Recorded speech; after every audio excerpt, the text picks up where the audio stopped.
Welcome back in, everybody. Golf Talk Radio with Mike and Billy. Second hour. So glad you guys are with us. Don't forget, you can always download our show on iTunes. If you've got the app, you can get that at Amazon, iTunes. Google it. You can find us on iHeartRadio, Stitcher, Spreaker, pretty much any podcasting platform. Love to have you guys listen. There's a lot of shows to choose from. And we got to thank Health IQ for sponsoring the show. You visit golftalkradio.com, find out what you can save. Click on the Health IQ banner. Use the promo code GolfTalk. And we're going to jump right into Clubbing with Dave here. Kind of a good segment through the show. We talked with Jeff Sheets. He's a golf club designer, and I've never seen Dave so quiet in my life. You were super engaged, man, in that interview. That was pretty cool. It's hard to shut me up, but boy, oh boy, that was like Christmas for old club geek like me. Oh, yeah, I could that was tell. Fun. I could tell, and we'll have to get Jeff back in because he's got such a history. It's amazing. I'd almost say anybody that's played this game for a while has played one of his clubs, at least. Founders Club, I believe, from what I remember, was one of the first metal woods that I remembered seeing other than your standard TaylorMade burners. But There was the Titleist Howitzer that came out. I want to say it's just going to be bad, I think. But John Daly, was it the Whale? The Whale. I remember the Whale. I don't want to insult anybody. It was the Whale swinging the whale. Yeah. That's what I mean. I was trying to be very careful because obviously there's a lot of things. That's okay. You got me. There's a lot of stuff going around in the world right now where you got to be really careful what you say. Yeah, and I don't want to upset So anybody. You can just bring me along and I'll say it. You'll just say it for me? Thanks, Dave. You bet. I appreciate that. But, really, for me, it was like that's such a golden time for me because I just committed like, okay, I'm staying in golf. I was 15, and then I was about 20 when that stuff started happening, and you see these designs come out, and you're like, what's next? What's next? What's next? So when he said Founders Club, man, that's the roots of where I started. Younger players have never heard of them. Yeah. And, God, there were a lot of players that played Founders. Oh, yeah. Lanny Watkins. Yeah. He's got a good story about Arnold Palmer. Yeah. Did you read that one? I didn't. He built Arnie's first time that he ever went out and played a metal wood. He built that driver. Really? And Arnie did it in the Bob Hope. And when he was 62 years old, he took that driver out, shot 66, and he was leading the first day of the tournament. PGA, not seniors tournament. Wow. And so that's a nice one to have in your pocket. Jeez. He said building for Arnie was easy except the grip because Arnie always had the leather grip. Oh, yeah. And he had to put the... Was that a wrap? Oh, yeah. Yeah. A true leather grip. A true... Yeah. Well, I couldn't even Where imagine. you put the underlisting on, and you got to wait for that to set up, and then you got to wrap the leather around, and then you get the acetate, you roll around, and you put acetone to melt it, to hold it down. See, I can't even relate to that. I've never seen it. I've never done it. And you're lucky. That sounds like it, based on what you're telling me.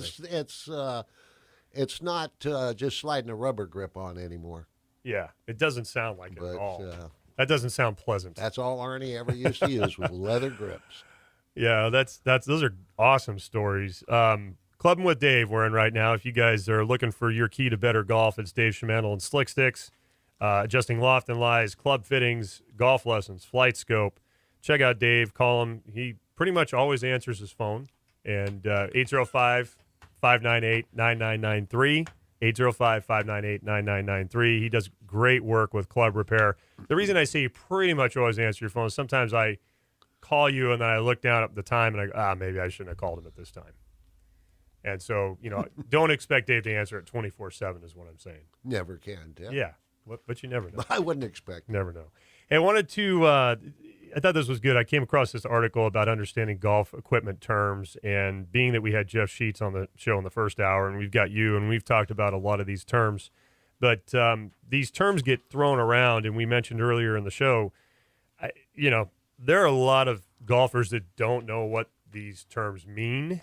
And there are a lot of club professionals that don't know what these terms mean. That's really true, and it's sad. But they sell the clubs that have all that stuff. Yeah, and I think a lot of it, like I look at even myself as an example, until 6-7 years ago when I really got into club fitting, there were reasons for me to know the terminology, but if you're not around it all the time, and it's ever change, it's not.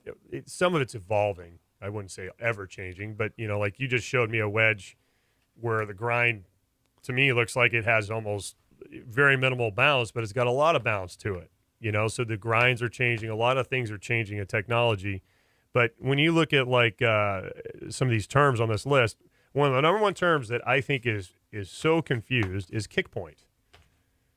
And I have people ask me all the time. I'm talking about just Joe Schmo golfer. Where's the kick point on this club? And then what they do is they go, is it high, middle, or low? And what they do is they hold their finger up by the grip for high. Right there. They hold the middle of the club for the mid, and they touch the lower part of the shaft for the low.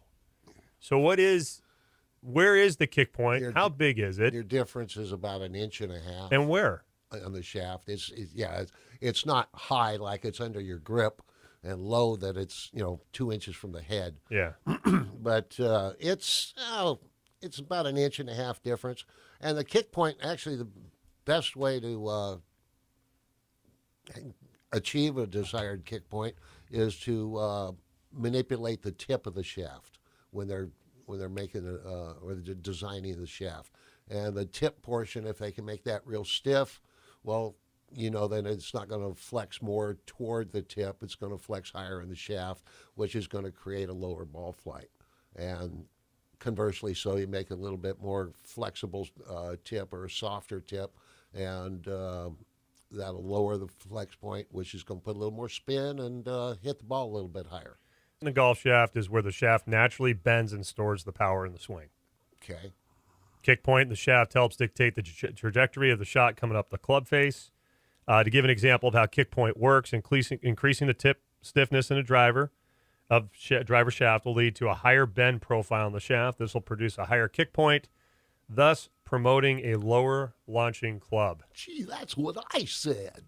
Pretty good, Dave. If I had a little ding button here, I go ding, ding, ding, Actually, ding, ding, ding. They said it a lot better than I did, I'm sure. But yeah, it mostly is achieved through tip stiffness. And then butt flex is. Excuse me? What'd you just call me? Yeah, I'll show you later.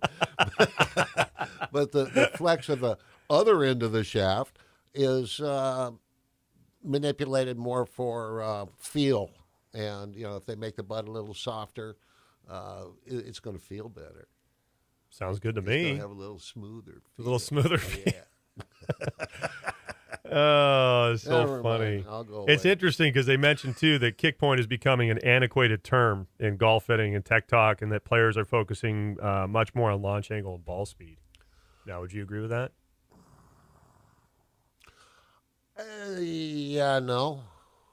I think tip or kick point, it was way overly stressed throughout the years. It was something they discovered, or or Joe Blow discovered, that had been around for 1,000,000 years, and they just really thought, I'm going to change the flight of my ball drastically by a higher or low kick shaft.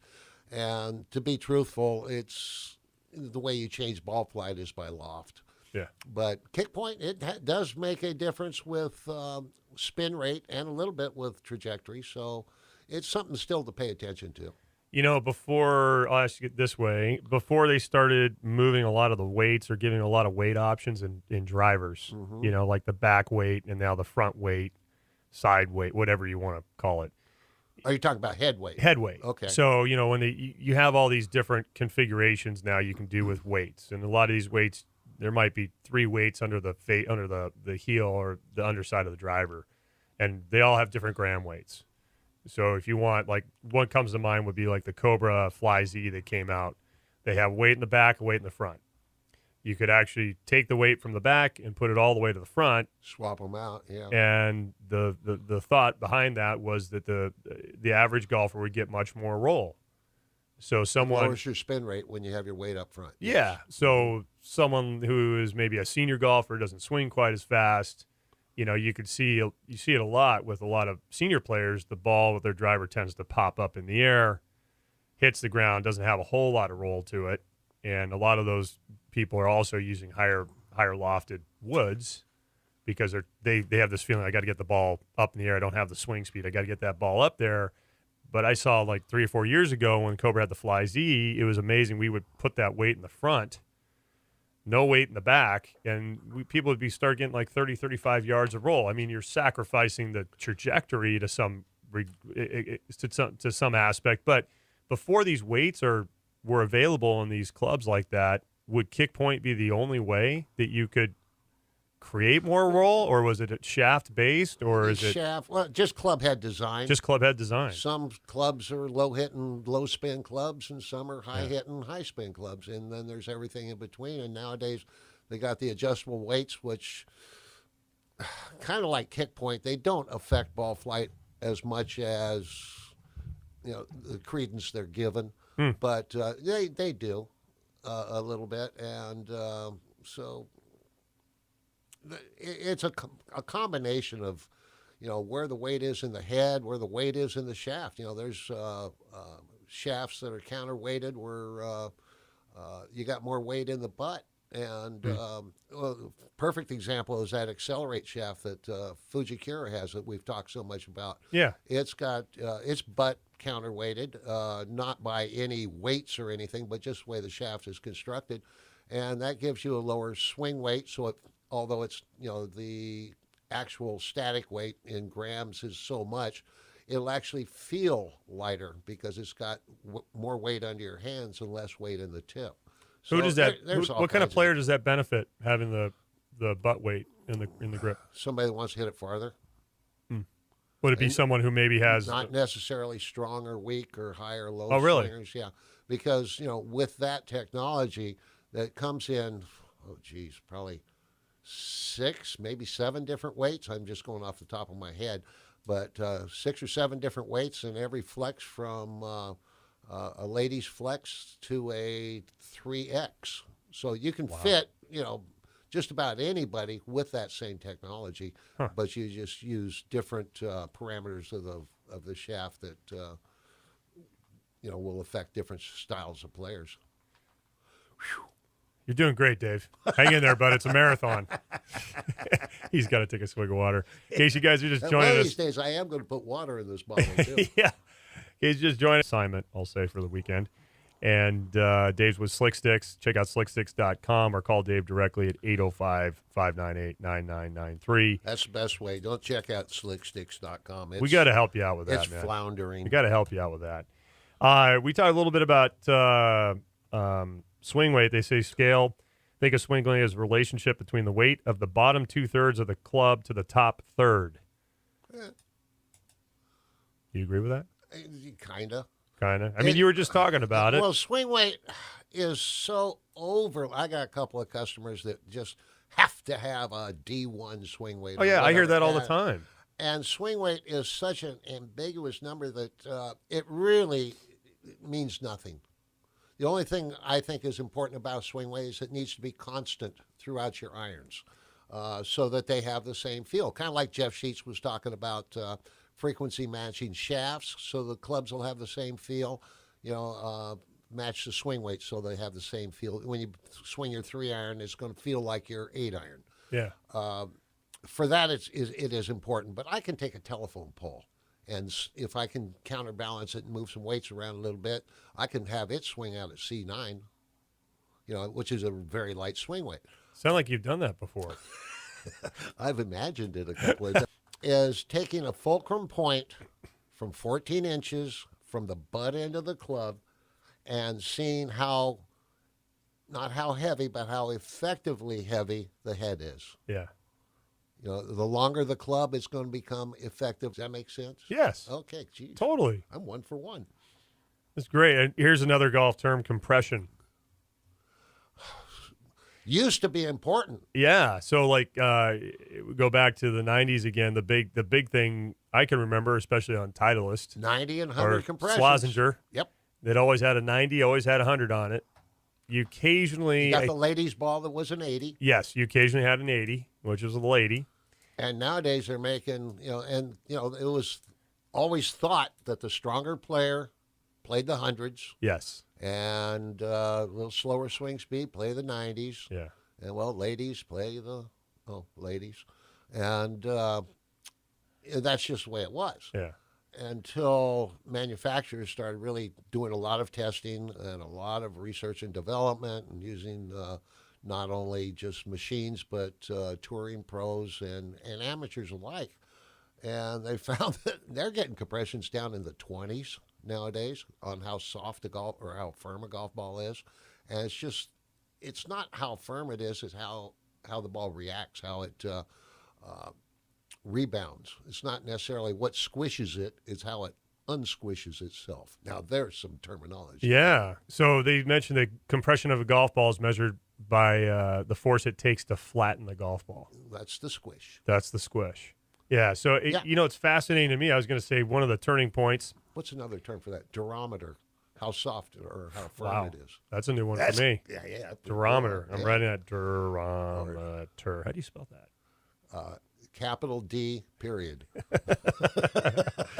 I was going to say, I remember, I guess you call it, at least in my little golf world, again, being at Avila when the apple cart was kind of overturned on the 90 and the 100, Precept came out with the lady golf ball, the EV. And they were impossible to find. And every guy, for some reason, I don't know how it started, some guys' golf balls, these white golf balls with purple writing on them, Precept EV. Purple. I can still see it. I can still see the packaging, and some guys like, you got to play ladies' balls, and he got done playing going, man, that's the best feeling golf ball I've ever hit. Best round I played in my life. And all of a sudden, it's like things just kind of exploded. It was a cult. It was. Yeah.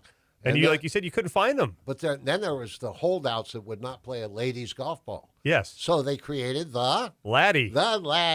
And that is which was still, the same golf ball. That is still one of the number one selling golf balls. Is it? Yeah. I wouldn't doubt it. It was a heck of a ball. You can I still buy them for Paso Golf Club. Do you? Up at Paso Robles Golf Club, you can buy 2 dozen Laddie golf balls for 2 dozen. 2-piece ball? I believe it is. Yeah. $25. Perfect. Well, That's a heck of a golf What's ball. better? $5 a sleeve or 2 dozen for $25, Paso Robles Golf Club. That's great. I can't keep them in stock. For a price like that and that quality, you bet. And every time I walk through the golf shop and I see those Laddies, I always think of the story we just talked about. It's amazing how long that's been going. That's almost 20, 25 years. Yeah, it's been a while. It's been a long I time. do remember that. That was that was pretty funny stuff. Been a long time. We're going to take our break here. We got Nikki Anderson calling in about 5 minutes. But, I don't want to go. I know, but you're still here. Okay. You're still going to be here. And for help with your clubs, adjusting loft and lies, equipment, fittings, flight scope, golf lessons, Dave Shamandel and Slick Sticks, your key to better golf, 805-598. Shaft wedges. 9993, shaft fitting system.